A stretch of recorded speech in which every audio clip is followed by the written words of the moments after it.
2019 का रिजल्ट आ चुका है और हमारे आई गेट से भी काफ़ी स्टूडेंट सक्सेसफुल हुए हैं। उनमें से एक स्टूडेंट है सौरभ श्रीवास्तव, जिनका रैंक ऑल ओवर इंडिया 81 आया हुआ है।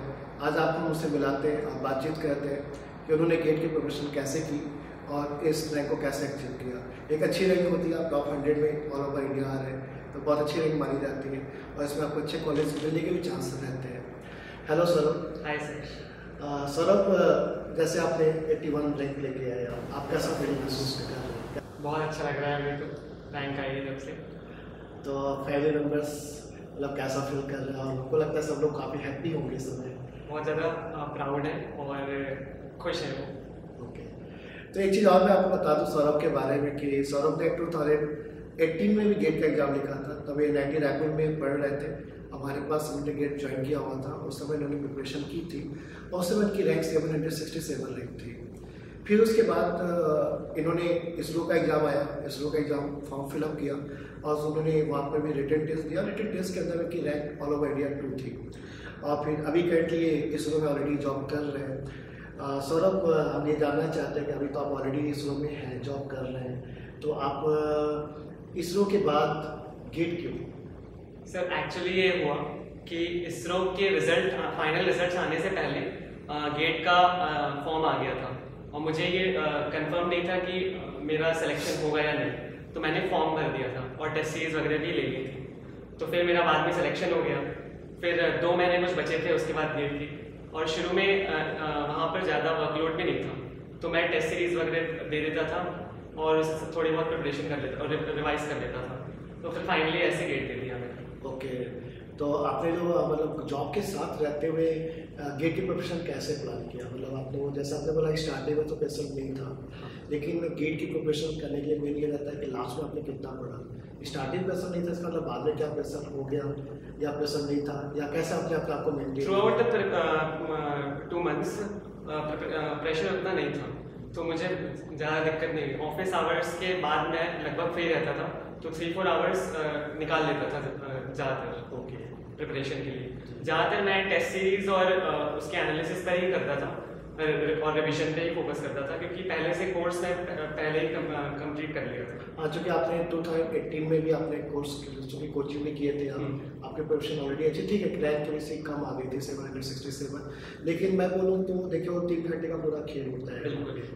और मतलब फिलहाल आप 1000 के अंदर में भी आ रहे हैं तो आपके रैंक ठीक ही मानी जाएगी। हाँ, क्योंकि कंप्यूटर साइंस में मैक्सिमम स्टूडेंट जो रहते हैं गेट में इसलिए आते हैं क्योंकि उनको रहता है कि हम एमटेक में जाएंगे, एमटेक करेंगे तो वहाँ पे बड़ी से बड़ी कंपनीज आती है, उसमें हम प्लेस हो जाएंगे। और 700 पे तो फिलहाल ट्रिपल बंगलौर ही मिलता है उस टाइम में, और आपका उतना वो नहीं था कि मुझे एमटेक करना है, या आपको सेकेंड अपॉर्चुनिटी मिलेगी या इसरो आ गया एग्जाम, या आपने इसरो में अच्छा परफॉर्म किया और इसरो आपने ज्वाइन किया, ठीक है। तो ये मतलब आप देख रहे हैं यहाँ पर कि मतलब आपने एक बार प्रिपरेशन कर ली है तो उसके लिए आपको फिर आगे उतनी ज़्यादा प्रिपरेशन की जरूरत नहीं पड़ती, बस आपको अपने आप को वीकनेस जो पॉइंट्स रहते हैं वो जानने पड़ते हैं और उस पर वर्कआउट करना पड़ता है। एक प्रॉपर टेस्ट सीरीज भी आपने ज्वाइन कर लिया तो उससे आपको रिकॉल हो जाती है चीज़ें, और थोड़ा बहुत कुछ स्पेशल आपने किया था क्या गेट की प्रिपरेशन करने के बाद? जैसे आपने पहले भी प्रिपरेशन की थी, उस समय क्या कमियाँ थी आपको, क्या यहाँ पर आपने दूर किया? जैसा मैंने कहा, मोस्टली मैंने फोकस अपना टेस्ट सीरीज और रिवीजन पर ही रखा था। तो जो पहले से नोट्स थे उनको रिवाइज कर लेता था और फिर सब्जेक्ट टेस्ट देना चालू कर दिया था मैंने। फिर उसके बाद जहाँ मेरा एक बार कोर्स फिर से रिवाइज हो गया और सारे सब्जेक्ट टेस्ट हो गए, मतलब मैक्सिमम हो गए जितने हो सकते थे, फिर मैंने फुल टेस्ट देना चालू कर दिया।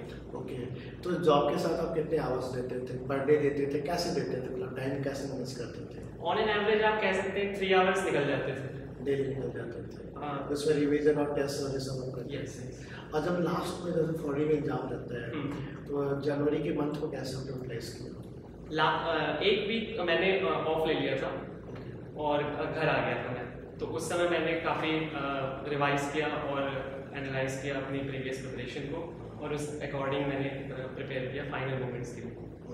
तो आप अपने आप को मोटिवेट करने के लिए क्या करें? क्योंकि मैं तो देखता हूँ यहाँ पे लोग जॉब में कैंपस में लगने के बाद ही गेट प्रिपरेशन छोड़ देते हैं।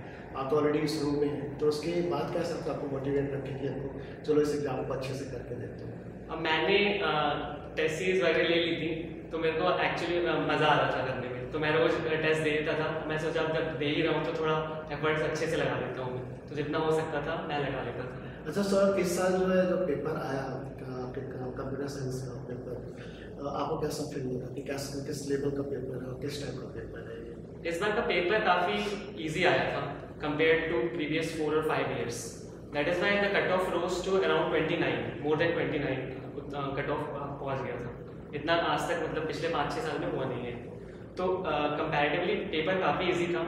तो इस बात पे डिपेंड करता था आपका स्कोर कि आप कितनी सिली मिस्टेक्स कम करते हैं. तो हाई स्कोरिंग पेपर में यही होता है, आपको सिली मिस्टेक्स काफ़ी कम करनी होती है. मेरे केस में भी मेरा 1 मार्क निगेटिव था शायद. 77 टोटल आया था, जिसमें -1 हुआ तो 76 हो गया था मेरा.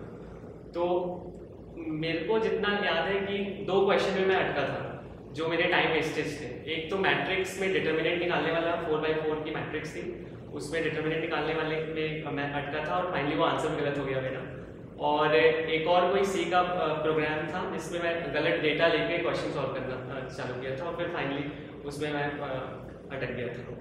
तो इसलिए मतलब और बाकी में ज़्यादा दिक्कत नहीं हुई थी मुझे. तो टाइम मेरा उनके कारण थोड़ा वेस्ट हो गया था. तो ये सौरभ, ये आप बता सकते हैं क्या कि पेपर इजी आना ज़्यादा अच्छा है या टफ होना ज़्यादा अच्छा है? टू बी फ्रैंक, अगर जैसा मैं अभी स्कोर्स एनालाइज कर रहा हूँ, अगर पेपर इजी आता है तो आपकी सेम रैंक पर स्कोर ज़्यादा हो जाएगा. और गेट के फॉर्मूले के अकॉर्डिंग अगर 2018 में आपका मान लीजिए 81 रैंक आई और अभी 81 रैंक आई है, तो मेरा स्कोर बेटर होगा compare to the previous one according to the formula.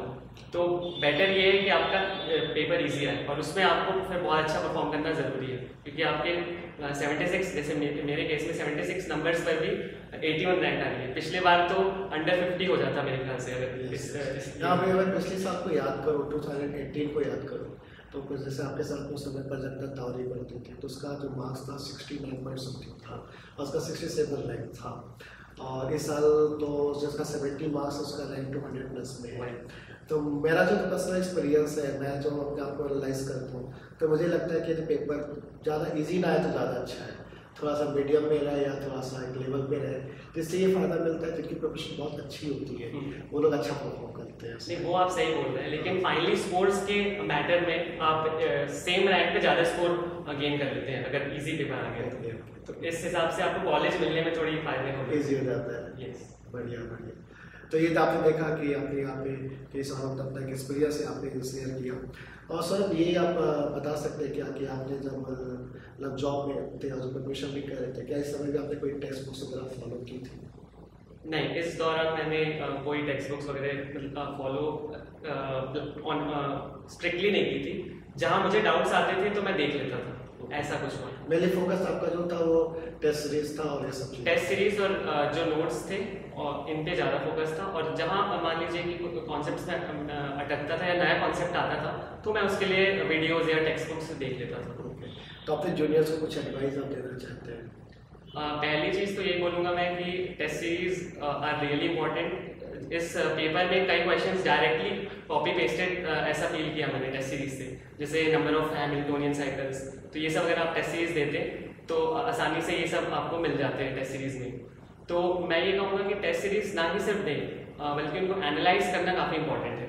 मतलब जैसे आपने दिया टेस्ट कोई भी, तो उसके बाद जो कॉन्सेप्ट्स आपको नहीं है तो उनको आप फिर अलग अलग सोर्सेज से कलेक्ट कर लीजिए और उन पर फोकस करिए कि ये आपसे क्यों नहीं बने इस टाइप से, और उसको मतलब अपने सिलेबस में ऐड कर लीजिए. बेसिकली ये होता है सब्जेक्ट टेस्ट का. ये फायदा है कि आपको नया कंटेंट मिल जाता है अपने सिलेबस के लिए.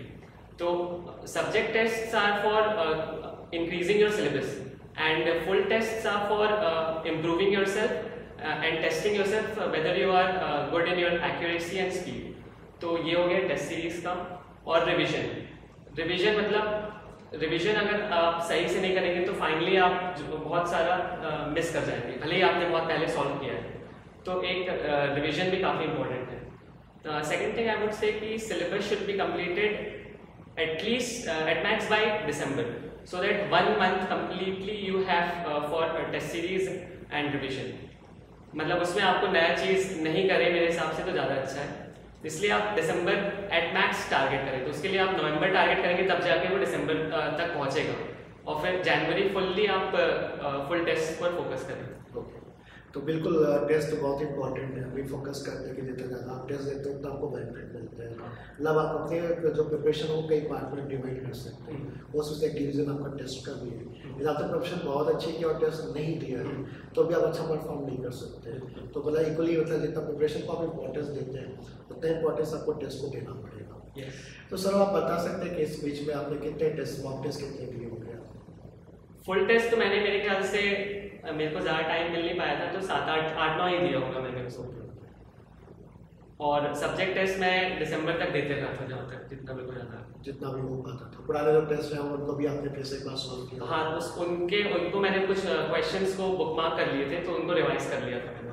ये चीज़ मैं कहना चाहूँगा कि टेस्ट देने के बाद जो डिफिकल्ट क्वेश्चंस या फिर नए क्वेश्चंस हैं उनको बुकमार्क करना ना भूलिए आप, क्योंकि फाइनली आपको वो बुकमार्क्स ही काम आएंगे। वो बुकमार्क्स की लिस्ट इतनी ज़्यादा हो जाता है, नंबर इतने ज़्यादा हो जाते हैं कि फिर वो अगर बुकमार्क नहीं किए आप तो पूरा टेस्ट तो आप रिवाइज कर नहीं सकते। तो वो बुकमार्क्स को आप फाइनली रिवाइज करके आप जाएंगे तो फायदा मिलता है। तो सर अब अभी आपका फ्यूचर प्लान क्या है, आगे क्या सोच रहे हैं? अभी तो इसरो में करने की सोच रहा हूँ मैं, ज़्यादा कुछ सोचा नहीं हूँ, देखिए फिर आगे क्या होता है।